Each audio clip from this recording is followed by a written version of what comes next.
Good morning, guys, or whenever you might be watching this. It is Wednesday morning for me. I decided to do a quick little video this morning, and first I apologize for the lighting. It's a little dingy today, and my congested sounding voice. I don't know, the heaters always make me really congested. Anyways, so, with a popular topic on Wednesdays being What I Ate Wednesday, I figured this would be the perfect day to talk about a food related topic. And also, with Thanksgiving coming up for the Americans, I thought maybe it would be a good I don't know, kind of on point topics to talk about. Anyway, so I wanted to discuss the idea of macro counting. In the past, I've flip flopped here and there between the idea of saying full out no, I don't think people should track at all. I think that it's harmful to your mental health, and it's just no need for it unless you're really prepping for something in particular.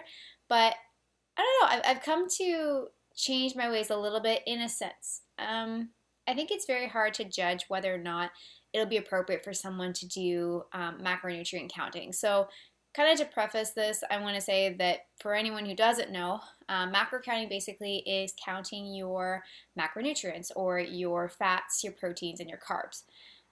Generally, this is a way of kind of tailoring your dietary lifestyle to a certain amount of calories, and that could be how you essentially control your overall body composition and kind of learn what your body needs. Also, it really kind of helps you stay on track.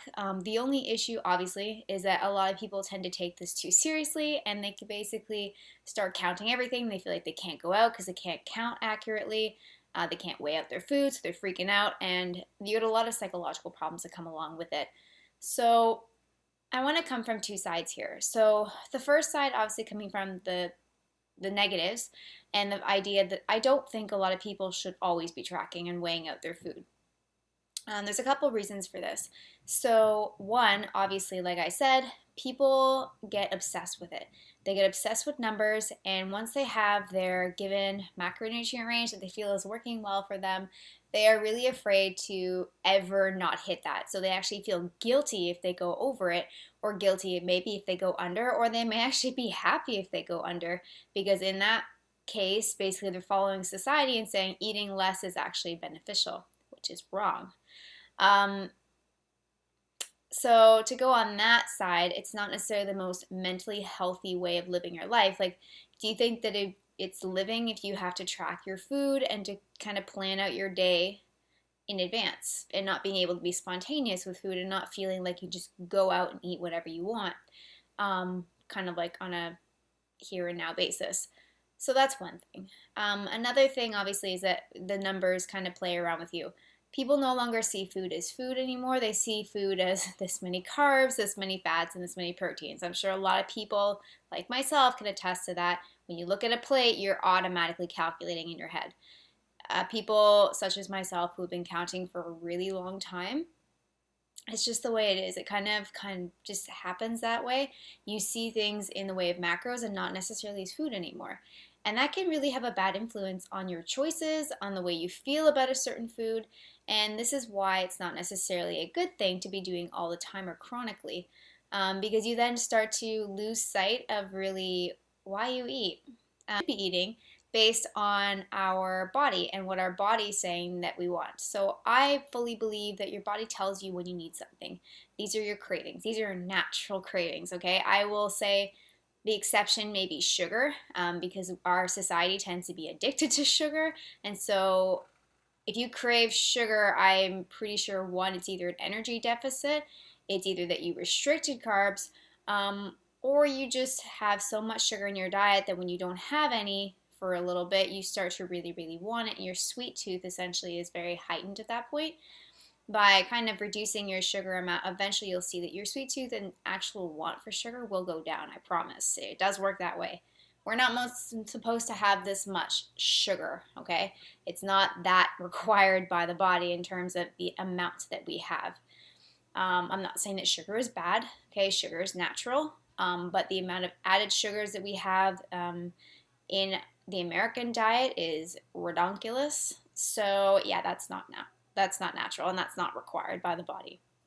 And plus, it doesn't provide you with a lot of nutrients. Okay, so instead of saying there's good or bad, remember always go for nutrient dense versus maybe a little bit less nutrient dense. Okay, anyways, back on topic.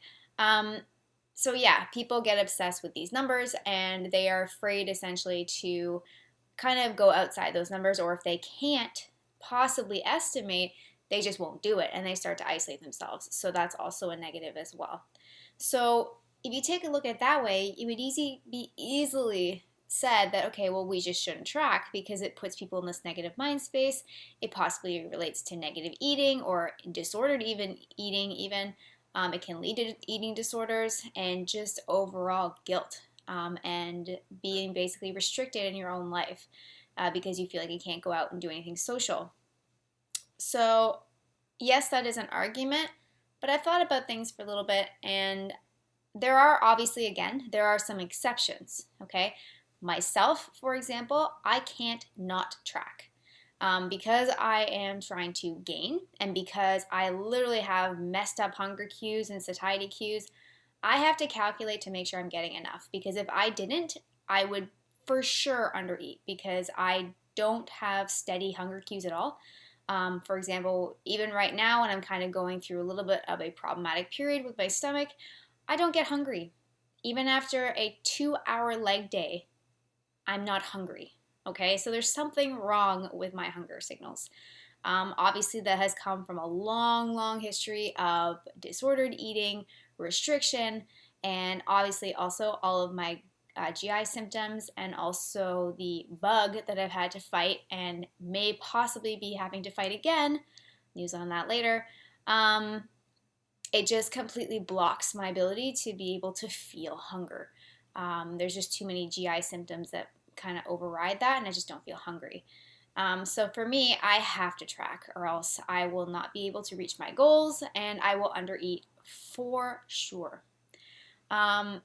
Other exceptions, obviously, if you're in prep, if you are, and again, that's a short-term thing, so they're counting, but it's only for a few months until they hit stage, and then they generally have to reverse off, which may also require a point of counting because your body is so vulnerable at that point to excess storage because you want to eat. Your body is on a heightened drive to just eat. No matter who you are, unless you literally have the genetics of a god, you are going to be in a deficit. And your body does not like being in a deficit, and that revs up your want and your need to eat. And unfortunately, during that time, especially in order for you to get to a level of leanness that is essentially it brings you or allows you the ability to be competitive on stage, you need to be at that point. And it is not a healthy state to be on, but it's temporary. Okay, it's temporary, and because of that, afterwards you also generally need to track for a little bit so that you slowly reintroduce nutrients, especially carbohydrates and fats, because your body is basically like, I've been starving for so long, you're going to give me all this food, and my metabolism is slow, so I can't handle this, I got to store it all. Okay, this is one point in your life, if you ever compete, that you can actually possibly put on multiple pounds of body weight in fat in very, very short time. I'm talking a couple days, you could easily put on a couple pounds of fat because your body is just like, I'm messed up. Depending on how damaged or how much lower your metabolism has adapted to due to your competition preparation, that is a degree of strict refeeding that you need to do in order to prevent that blow up, as people might call it. So that would be another exception to the rule. Now, if I was to talk about voluntarily counting and the positives of counting, basically what I come down to is people actually get to see what food looks like, what real serving sizes look like. Sometimes I wonder if people had a better sense of what an actual serving is. I always wonder if obesity wouldn't be as big of a problem as it is now. Because people tend to way overeat on a serving, okay? If you take a look at a serving, a lot of people wouldn't realize that things like peanut butter, it's only about this much is like a tablespoon, right? 2 of these is 1 serving, all right? And that's about 16 grams of fat. Most people don't know that, and they just take a spoon, spoon, spoon, spoon, spoon, spoon, and 500 calories later, it's like, oh, oops. Okay, that's one. But the other major thing is carbs. People tend to way overdo it on carbs. And again, this is not saying that carbs are the enemy. It's just obviously any nutrient in excess will lead you to going over your requirements and then putting on weight. Okay, because that's just how it works. If you go over your energy requirements, you will gain weight if done in a chronic manner. So, in this case, people don't realize a serving of rice, for example, is a quarter of a cup, okay, dried before cooked. This is essentially about 4 tablespoons of dried rice. Yes, it doubles, so it essentially makes half a cup, but that is a serving, okay? And obviously, the amount of servings generally is about 2 servings for a male, provided that he is an active male, whatever the case may be. A lot of things will differentiate or decide how much you should take in, but all I'm saying is that it allows you to see what an actual serving size is. If you have fries, like 8 fries is a serving. 8. Who eats 8? They eat like 8,000, okay? So this is why we have such a big problem with weight. We do not understand servings, or we just don't care, okay? But then you see everyone complaining about the fact that they can't lose weight and they don't understand, and they're eating clean. Okay, it does come down to your diet. There is something wrong with your diet. So don't tell me that you're eating clean and you're doing everything you need to be, because obviously that's a lie. Or you're just lying to yourself. I'm sorry to be blunt, but that's just the way it is. The other thing that tracking does allow you to learn is a lot of people don't actually know what a macronutrient is. So what is a carbohydrate source? What is a fat source? It seems silly, but sometimes if you ask someone, they're like, oh, what is peanut butter? Some people say, oh, that's protein source. I wouldn't say that. I would say it's a fat source, because if you look at the ratios, take a serving of peanut butter, okay, maybe about 7 grams, but that's 16 grams of fat. I would kind of say that the fat is higher there, and therefore it should be considered a fat source. It's the same with avocado. Avocado is also a fat source. I would never call it a carb source, despite having a little bit of carbs in it. You've got your major carbohydrate sources, your major fat sources, and your protein sources. And a lot of people still ask me to this day, a lot of my clients ask me, well, what's a good carbohydrate source? So obviously we are lacking in our knowledge of essentially what makes up these basic food groups or food categories. So that's one thing. Another thing that macro counting can do for you. So in order to conclude, I'm kind of stuck here. I'm stuck between, yes, I don't want people to have the negative impact of tracking over a long period of time and missing out on seeing food as food. However, I do think that people need to be more educated on what a serving actually looks like, how that feels in their body when they eat it, and also what makes up a given group of foods. So like, what is a carb and what is a fat? So they're better able to make that balance. So later on, yeah, they don't need to track, and I always preach balance. So they would know what to put on their plate to have, a complex carb, some veggies, a protein source, a fat source, in order to be balanced and for their body to feel like, okay, I'm satisfied, I got everything that I want. Because in this, if you don't have that, I could say have a balanced meal, and someone could be like, oh, well, a balanced meal is a plate of pasta. Not so much. Which is your fat source? What is where's your vegetables? Where's your minerals and vitamins? I know those are micronutrients, but still, that's not balanced. You need everything. You need a protein, you need a carb, and you need a fat source. And I believe, and I've seen this with my clients, that when they make sure that they have a balanced meal, it nicks cravings off because they're not restricting anything, and they're giving their body everything that it feels it needs, and they're more satisfied, so they're less likely to pick at things that maybe are not so energy helpful throughout the day.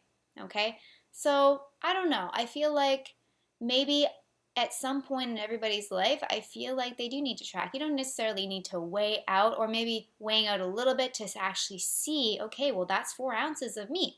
Oh, that's what that looks like. Or, wow, that's this many grams of rice. That's what that looks like. And even seeing that serving sizes on bags are like completely wrong sometimes. Like a piece of bread may be double what it actually says on the package in terms of weight. So you have to take that into consideration. So maybe tracking for a little bit for everybody would be beneficial in order to kind of show them what everything actually is supposed to look like. However, I wouldn't want people doing that over the long term because it does really mess with you. Um, so I don't know. Tell me what your thoughts are. My thoughts, short term, for everybody at some point, maybe even during a school education course, you could track for a little bit. But on the other hand, being doing it too young, I think that maybe you might have the risk of, or the heightened risk of having those negative feelings associated with it. So maybe do it a little bit when you are at a better stage in your life, maybe as a young adult, because that essentially is often when bodies start shifting, because we start to eat more convenient stuff because we're trying to get through different phases of our lives. So I don't know. I think tracking for a short time could possibly be beneficial, and but obviously with the ultimate goal of taking those things that you learned and applying them in a non-tracking manner later on in life, so that you can be a normal person. You can eat out and feel like you know what you're doing. You feel confident with what you're doing, and you still keep on your goals if you have goals related to that.